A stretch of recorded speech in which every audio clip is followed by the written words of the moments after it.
The red and blue lights exploded across the rearview mirror, like a warning flare she'd seen 100 times before. Only this time her pulse didn't spike from fear, but from calculation. Because Maya Carter knew exactly how dangerous a routine traffic stop could become when the wrong assumptions met a quiet road after midnight. The highway outside Red Hollow was empty, a thin ribbon of asphalt cutting through pine trees and closed gas stations, the kind of place where time felt stalled and rules bent easily for those wearing badges.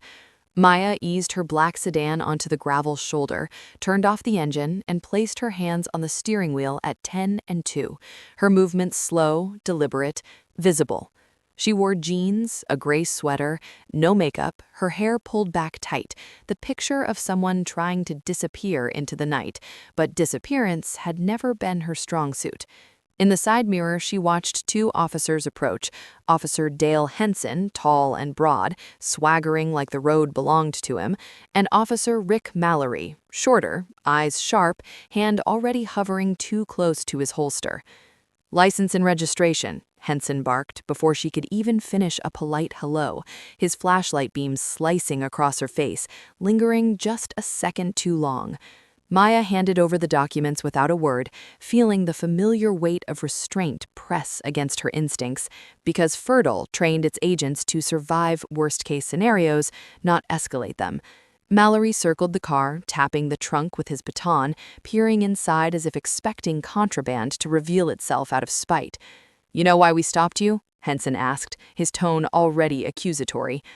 "No, sir," Maya replied evenly. "You were swerving," he said, though she knew she hadn't been. When Mallory leaned in through the open window, invading her space, his breath smelled of coffee and something sour. "Step out of the vehicle," he ordered. Maya complied, heart steady, senses flaring, noting the way Henson's hand tightened on her arm harder than necessary, the gravel biting into her palms when they forced her against the hood. "What's the problem?" she asked, calm masking readiness, as the night closed in and the stop crossed an invisible line she'd seen too many times before, the kind that turned ordinary into irreversible. The cold metal of the hood seeped through Maya's sweater as Henson pressed her down harder, his weight and authority stacked together in a way that made resistance look like guilt, and she focused on breathing evenly while cataloging every detail the way Fertile training had drilled into her: distance to the ditch, angle of Mallory's stance, the flicker of impatience in Henson's eyes. "Hands flat," Henson snapped, twisting her wrist just enough to hurt, not enough to justify. Gravel crunched as Mallory stepped closer, his flashlight beam jittering across her back, her pockets, her face reflected faintly in the windshield. "What are you hiding?" Mallory asked, his voice low, almost curious, as if he'd already decided there was something to find. "Nothing," Maya said, keeping her tone neutral, though her jaw tightened when Henson yanked one arm behind her back and began a rough pat-down that lingered where it didn't need to. A passing truck roared by, wind whipping her hair loose, and for a brief second she wondered how many times this stretch of road had swallowed moments like this without consequence. "You nervous?" Henson said with a smirk. "You shaking?" "It's cold," she replied, which earned a sharp laugh. Mallory leaned closer, voice dropping. "You fit a description," he said. "Of what?" Maya asked. "Someone who shouldn't be here this late," he answered, vague and final. When Henson found her phone in her pocket, he held it up like a trophy. "Who you calling?" "My lawyer," she said calmly, though the words seemed to irritate him more than defiance would have. His grip tightened again, and the hood bit into her ribs as he shoved her forward. "You don't get cute with me," he warned. Maya closed her eyes for half a second, centering herself, because every instinct screamed to flip the situation in 3 moves or less, but exposure mattered more than ego. Fertile had embedded her in places exactly like this, studying corruption that thrived on isolation and entitlement, and Red Hollow PD had been flagged months ago for patterns no one wanted to say out loud. Mallory opened her car door without permission, rummaging through the back seat, tossing her jacket onto the road. "What's this?" he called, holding up a plain black notebook. Maya watched it hit the asphalt, pages fluttering, each one coded, meaningless without context. "Personal," she said. Henson scoffed. "Everything's personal with you people," he muttered, the word hanging there, ugly and deliberate. And Maya knew then this stop wasn't about a traffic violation at all. It was about power and how far they thought they could push it in the dark. Henson's radio crackled softly at his shoulder, dispatch mumbling about an unrelated call miles away, and the sound only seemed to irritate him further, as if the reminder of oversight threatened the bubble he'd created on the roadside. "You got anything sharp on you?" he asked, not waiting for an answer before forcing Maya's arms higher, her shoulder protesting with a sharp jolt that she absorbed without a sound. Mallory crouched near the open car door, rifling through the glove compartment now, papers fluttering onto the pavement like discarded proof of normalcy. Insurance card, an old receipt, a folded map she kept to look unassuming. "Out-of-state plates," Mallory said, straightening up. "Driving through Red Hollow after midnight. That's suspicious." "I'm heading home," Maya said, her voice steady, eyes fixed on the tree line ahead where darkness pressed close. Henson leaned in near her ear. "You don't sound like you're from around here," he said, his tone edged with mockery. "Where'd you learn to talk like that?" She ignored the bait, because responding would only feed the moment, and she could feel the situation tilting, not toward resolution, but toward something messier. Mallory walked back holding her phone, thumb already tapping the screen. "Locked," he said. "Funny how everyone's locked these days." Maya felt a flare of anger then, quick and hot, but she buried it, remembering the FERDL briefing that had put Red Hollow on her radar. Anonymous complaints, body cams mysteriously malfunctioning, stops that escalated without cause. She had been told to observe, document, survive. "You don't have consent to search my vehicle," she said clearly, knowing the words mattered even if they pretended not to hear them. Henson snorted. "You gave it when you started acting nervous," he replied, pulling her arms down only to spin her halfway around and shove her back against the hood, this time face up, the chill stealing her breath. For a split second, their eyes met, and she saw something flicker in his, uncertainty, quickly smothered by pride. Mallory glanced down the road, then back at her. "Maybe we should run her," he said, as if doing her a favor. "Already did," Henson answered. "Came back clean. Too clean." He smiled at that, as if it proved something. The radio crackled again, and this time Henson slapped it quiet, his patience thinning. Maya realized then they weren't looking for a reason to let her go. They were looking for permission they didn't need.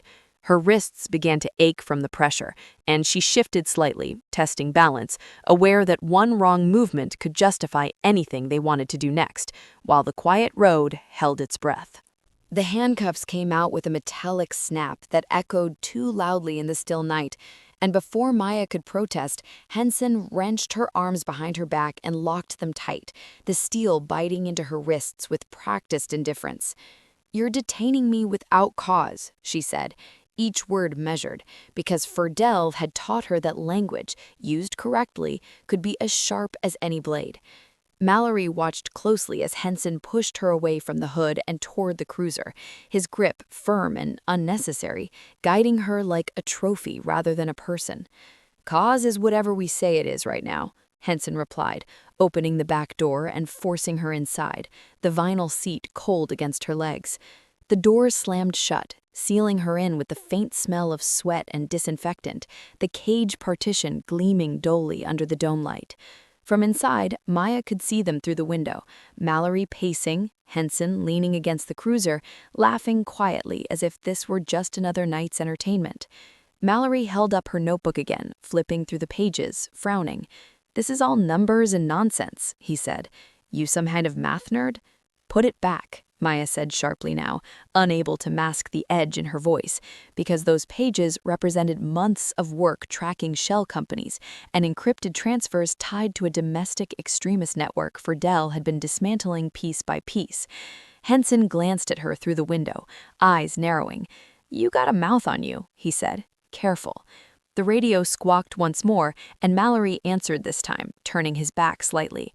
Maya leaned back, breathing slow, counting seconds, replaying contingencies in her head. Ferdel had warned her that if compromised, she was to reveal nothing unless absolutely necessary. Exposure would burn years of operations, but survival came first. Outside, Mallory lowered his voice, but she caught fragments. No backup, quiet night, she's alone. The words settled heavy in her chest. When Mallory opened the cruiser door again, the night air rushed in sharp and cold. "We're gonna ask you a few more questions," he said, pulling her out, his grip rougher now. Henson stepped closer, crowding her space. "You're gonna answer real nice," he added, "or things get uncomfortable." Maya met his gaze steadily, her expression unreadable, because beneath the calm, her mind was already shifting gears, recognizing that the line between harassment and real danger had blurred completely, and that Red Hollow's silence wasn't empty at all, it was complicit. They led Maya a few steps away from the cruiser, the headlights throwing long, distorted shadows across the gravel, and Henson positioned her between them like a problem they intended to solve their own way. "Where are you coming from?" Mallory asked, his voice casual but his eyes sharp, watching for cracks. "Visiting family," Maya said, a half-truth polished smooth through repetition. Henson laughed softly. "Family, huh? Funny, you don't seem the type to be passing through here unless you're up to something." He stepped closer, his presence heavy, and lifted her chin with two fingers she hadn't invited. Maya pulled her head back, the cuffs clinking. "Don't touch me," she said, the command clear, unafraid. That was when Henson's smile vanished. In one abrupt motion, he shoved her and she stumbled, catching herself before the ground, pain flashing up her knee. "You don't tell me what to do," he snapped, his voice suddenly loud in the quiet night. Mallory shifted uneasily, glancing down the road again, but said nothing as Henson grabbed Maya's arm and twisted it higher, eliciting a sharp breath she couldn't fully suppress. The world narrowed to sensation, the burn in her wrists, the grit under her boots, the taste of adrenaline rising bitter at the back of her throat. "Stop resisting," Henson barked for the record, even though she wasn't, and Maya realized with chilling clarity how easily lies became official. Mallory finally spoke, his tone lower. "Easy, Dale, we don't need—" "She needs to learn," Henson cut in, pushing Maya back against the cruiser, the metal jolting her spine. For a heartbeat, the training screamed at her to break contact, to disable, to disappear, but the cost of that choice flashed just as quickly. Headlines, compromised investigations, the fertile badge pulled from her pocket like a bomb going off. She steadied herself instead, meeting Mallory's eyes. "You know this is wrong," she said quietly. He hesitated, conflict flickering across his face, but it died under Henson's glare. "You don't know who we are," Henson said, leaning close, his breath hot and angry, "and you don't know where you are." Maya felt the situation tipping again, but this time something else moved beneath the fear, a decision hardening, because the line they'd crossed wasn't just personal anymore. Somewhere in her jacket, discarded on the roadside, was a slim metal tag etched with a symbol no one in Red Hollow was supposed to recognize, and she knew if this went one step further, secrecy would no longer be an option. Henson's patience finally snapped in a way that felt rehearsed, as if he'd been waiting for an excuse that no longer mattered, and he shoved Maya again, harder this time, her shoulder slamming into the cruiser with a dull thud that rattled her teeth and sent a flash of white through her vision. "You're gonna make this difficult," he said, voice tight with something personal now, something ugly. Mallory stood a step back, hands hovering uselessly, his silence louder than words as the situation slid out of the narrow lane where procedure still pretended to exist. Maya forced her breathing steady, grounding herself in details, the hum of the cruiser's engine, the distant chirr of insects, the faint smear of oil on the asphalt, because panic wasted energy, and energy was currency. "This stop is being recorded," she said, not as a threat, but a statement, watching Mallory's head snap up. "Body cams are on," she added. Henson's eyes flicked briefly to Mallory, then back to her. "Funny," he said. "Mine's been acting up all night." He twisted her arm again, testing her limits, and pain flared sharp and bright, but she didn't cry out. Feral agents were trained to endure far worse, but training didn't erase the knowledge that this pain was pointless, inflicted because he could. Mallory shifted his weight, unease deepening. "Dale," he muttered, "we should just cut her loose." Henson ignored him, leaning closer to Maya's ear. "You think you're smarter than us," he said. "You think you can talk your way out of this." Maya turned her head just enough to look at him. "I think you're already in more trouble than you realize," she replied calmly. That did it. Henson recoiled half a step, anger flaring into something reckless. "Search her again," he ordered Mallory. "Thorough." Mallory hesitated, then moved in, his hands rougher now, more desperate, as if hoping to find something, anything, that would justify what they'd already done. When his fingers brushed the inside pocket of her discarded jacket, his hand closed around the slim metal tag. He pulled it free, frowning at the unfamiliar emblem etched into its surface, a minimalist sigil that meant nothing to him and everything to the federal agencies trained to recognize it. "What's this?" he asked, holding it up under the cruiser's light. Maya's eyes followed it, her expression unreadable. "Put it down," she said quietly. Henson stepped closer, curiosity cutting through his rage. "Looks fancy," he said, taking it from Mallory, turning it over. "You some kind of cop?" Maya met his gaze, her voice steady, deliberate. "I'm telling you both, right now, to uncuff me and step back." The night seemed to tighten around them, the air heavy with a shift none of them could undo. Henson laughed, a short, sharp sound that carried no humor, and he flicked the metal tag into the air before catching it again, as if daring it to mean something. "You hear that, Rick?" he said. "She's giving orders now." Mallory didn't laugh. His eyes stayed on the emblem, his brow furrowing as something in his memory stirred. Half-remembered training videos, whispered warnings about symbols you didn't joke about.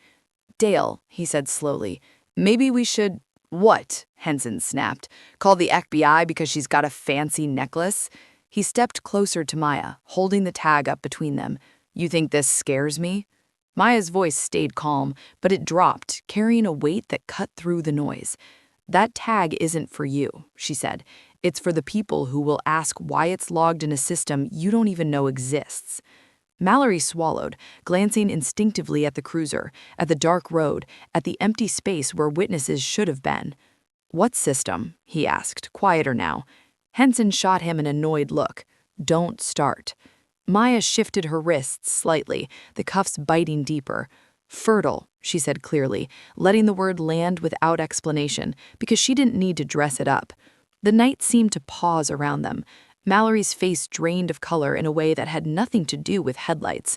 That's not real," Henson scoffed, but his voice lacked conviction now. "That's internet crap." Maya met his eyes, unblinking. "Then run the tag," she said. "Scan it, call it in, do anything except pretend you haven't crossed a line." Mallory took an involuntary step back. "Dale, I've heard that name," he said. "Federal, domestic—" "Shut up," Henson cut in, though his grip on the tag tightened. He turned it over again, noticing details he'd ignored before, the serial etching so fine it looked like decoration, the weight of it, heavier than it should have been. His radio crackled suddenly, louder this time, dispatch calling his unit number again, irritation edging into concern. For the first time, Henson didn't answer right away. Maya watched the doubt spread through him, slow and corrosive, because bullies relied on certainty, and certainty was slipping. "Uncuff me," she repeated, her tone unchanged. "The longer you wait, the worse this gets." Mallory looked from her to Henson, fear and self-preservation battling behind his eyes. And in that moment, Maya knew the dynamic had shifted. Not enough to save her yet, but enough that the night no longer belonged entirely to them. The silence that followed felt heavier than the shouting ever had, thick with the kind of tension that came when people realized they might not be in control anymore. And Henson broke it by jamming the tag into his pocket as if hiding it could undo what he'd seen. "This is getting ridiculous," he said, forcing a laugh that rang hollow. "You think flashing some trinket changes the fact you were acting suspicious?" Maya didn't answer right away, watching Mallory instead, because fear had settled into him like a second heartbeat, his eyes darting between Henson, the road, and her cuffed hands. "Run her again," Henson ordered, his voice sharp with impatience. "Full database." Mallory hesitated, then moved to the cruiser, fingers trembling slightly as he typed into the onboard computer, the glow of the screen lighting his face an unhealthy blue. Maya stood still. pain pulsing steadily through her wrists, but her focus narrowed, listening to the faint clicking of keys, the whine of the modem connecting to systems it rarely touched. Henson paced, boots crunching on gravel, muttering under his breath. "This is bull," he said. "I'm not buying it." The radio crackled again, dispatch repeating the unit call with a note of urgency now. "Unit 12, status check." Henson snapped back a curt response, his eyes never leaving Maya. Then Mallory froze. His hands stopped moving, his mouth opening slightly as he stared at the screen. "Dale," he whispered, and there was no mistaking the tremor this time. "You need to see this." Henson stormed over. "See what?" Mallory swallowed. She's flagged," he said. "Not local, not state, federal override. It says, do not detain, do not question, immediate escalation required." Henson leaned in, squinting at the screen, his jaw tightening as he read. "That doesn't mean anything," he said, but the words sounded thin even to him. "It's probably some clerical—" The computer beeped sharply, cutting him off, and a new line of text appeared, red and unmistakable. "Active asset, fertile." Mallory stepped back, like the screen might burn him. "Dale," he said, voice barely audible, "we're way out of bounds." Henson straightened slowly, looking at Maya with something like disbelief, like the world had shifted and left him standing wrong-footed. "You could have just said something," he snapped, anger flaring again, desperate now. Maya met his gaze evenly. "I tried," she said. The radio crackled once more, and this time the voice on the other end was unfamiliar, calm and very clear. "Officer Henson, this is Federal Liaison. Stand by." The night seemed to close in tighter, the pines looming, the road suddenly feeling far less empty than it had moments before. Henson's face hardened as the unfamiliar voice repeated itself over the radio, calm and authoritative. And for a brief moment, Maya could see him weighing his options the way men like him always did: deny, deflect, dominate, before reality began closing off each path one by one. "This is a local stop," he said into the radio, forcing confidence back into his tone. "We've got a detained subject who's being uncooperative." There was a pause on the line, long enough to stretch nerves thin. "Negative," the voice replied evenly. "You have detained a federally protected asset. Remove the restraints immediately." Mallory didn't wait for Henson's response. He moved closer to Maya, hands shaking as he reached for the cuffs, his earlier bravado gone, replaced by something raw and frightened. "I'm sorry," he muttered, not quite meeting her eyes as the cuffs loosened and fell away, blood rushing painfully back into her wrists. Maya flexed her hands slowly, resisting the urge to rub them, keeping her posture controlled, professional, because this moment wasn't about triumph, it was about containment. Henson watched, jaw clenched, fists balled at his sides. "You think this makes you untouchable?" he snapped at her. "You think—" "Stop!" The voice on the radio cut in, sharper now. "Step away from Agent Carter." The word hung there like a gavel strike. Agent. Maya rolled her shoulders once, easing tension, and finally reached into her back pocket, producing her credentials with deliberate care. She held them up, letting the badge catch the cruiser's light, the federal insignia unmistakable now that it was no longer hypothetical. Mallory sucked in a breath he'd been holding for far too long. Henson stared at the badge, something breaking behind his eyes. Not regret, not apology, but the dawning understanding that this night would follow him far beyond Red Hollow. "This stop is now under federal review," the radio voice continued. "Remain on scene. Backup is en route." Headlights appeared in the distance then, faint but growing, cutting through the trees like approaching judgment. Maya met Henson's glare without flinching. "You had multiple chances to de-escalate," she said quietly. "You chose not to." Sirens layered over the night, different tones now, not local. Mallory stepped back, hands visible, already shrinking into himself. Henson said nothing more, his earlier certainty stripped away, replaced by the sound of engines and doors opening, the night no longer silent, no longer theirs to control. The scene transformed quickly once the federal vehicles arrived, black SUVs pulling onto the shoulder with controlled precision, their presence altering the balance of power without a single shouted command. And Maya felt the familiar shift as agents in plain clothes stepped out, eyes scanning, hands calm, authority unspoken but absolute. She stood slightly apart now, wrists sore, sweater dusted with gravel, yet composed in a way that came from long habit, not relief, as a tall man with a clipped beard approached her and nodded once. "Agent Carter," he said quietly, offering a jacket she accepted without ceremony. Behind them, Henson was being directed away from his cruiser, his protests rising and falling uselessly as another agent calmly instructed him to place his hands where they could be seen. Mallory stood frozen near the patrol car, pale and silent, answering questions in short, halting bursts, his earlier confidence nowhere to be found. Maya watched it all with a measured distance, noting details automatically, the way Henson avoided her gaze now, the way Mallory flinched when the notebook was retrieved from the roadside and handed back to her intact, the way Red Hollow suddenly felt very small. "Medical?" the bearded agent asked. "I'm fine," Maya replied, because she was, mostly, and because there would be time later to process the rest. A federal supervisor spoke quietly into a phone, using phrases that carried weight: internal affairs, immediate suspension, evidence preservation, and each word seemed to strip another layer of protection from the men who had assumed they were untouchable.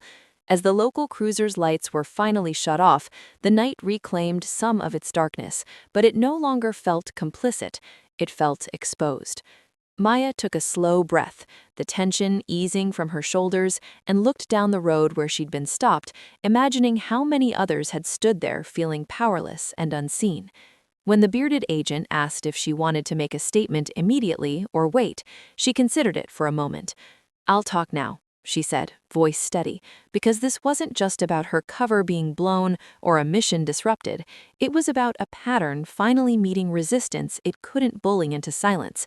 As she began recounting the stop, the words came easily, precise and controlled, and she felt something settle into place, a quiet certainty that this night, ugly as it had been, would not simply disappear into the dark like so many others.